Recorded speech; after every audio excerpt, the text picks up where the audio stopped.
leksyon na natutunan mo noon? Ayun na baon. Sa baon? Diba? Talagang baon na baon talaga sa utang ng mga ganyang katauhan. Oo. Hi! Ako si Kiray Celis at sasagutin ko lahat ng inyong mga tanong galing sa Reddit.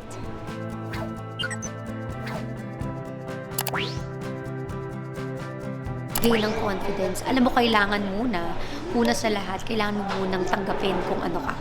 At kailangan mo munang mahalin ang iyong sarili bago yan makuha sa ibang tao.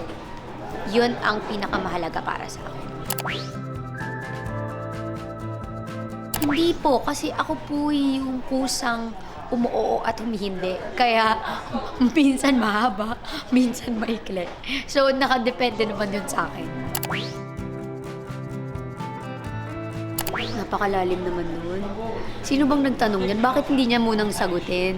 Yun ang sagot ko sa kanyang tanong. Thank you.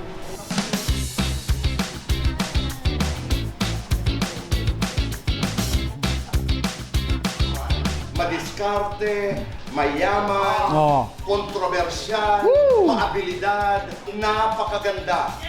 Naitay Kapuso, please welcome Kiray!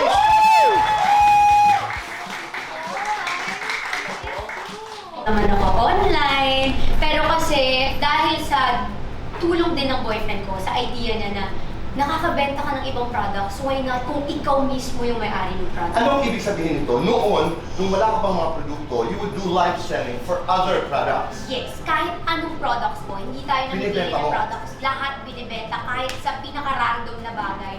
Ang hirap kasi panindigan ng CEO, ganito pala. Pero alam mo, Tito Boy, ganit ako pa rin to. Noon, paano kukunin ka na? Parang ganito lang. Ang CEO, paano na ang kukunin? Parang ganito. Ano ang leksyon na natutunan mo noon? Ayun na baon. Talagang baon na baon talaga sa utang ng mga ganyang katauhan. Oo. Pero kasi Tito Boy, alam mo, napansin ko, noon ganyan yung thinking ko Pero kasi talaga, pag nasa tamang tao ka, hindi talaga eh. Kasi kami ng boyfriend ko, never kami nag-away sa pera. Kasi po binuli ako noon sa ball, sa isang ball. Binuli na paano? Ang pangit ang gown ko, ang pangit ang makeup ko, overall, ganyan-ganyan. Pero Tito Boy, ang saya ko noon. Kasi sabi ko, Tito Fanny, hindi mo alam kung gaano ako kasaya nung nabully ako noon kasi 10 sikat na artista ang nandun. Pang 10 ako, napakasaya ko. Okay. So, naging ko siya, fairy godmother ko talaga si Tito Fanny. I miss you, TF, sobra. Minake-over niya ako. Akala ko naman normal-normal lang na may-makeupan niya ako, haircut niya ako.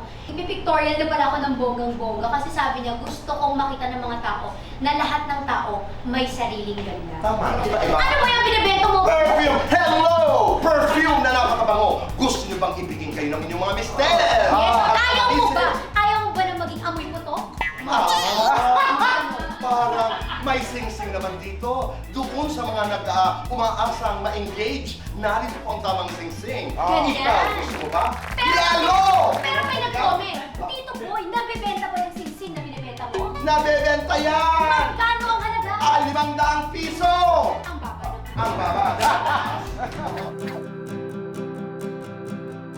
Very happy kasi it's my third time, and my third time, it's a solo interview with Tito Boy again after a long time. So I'm very excited.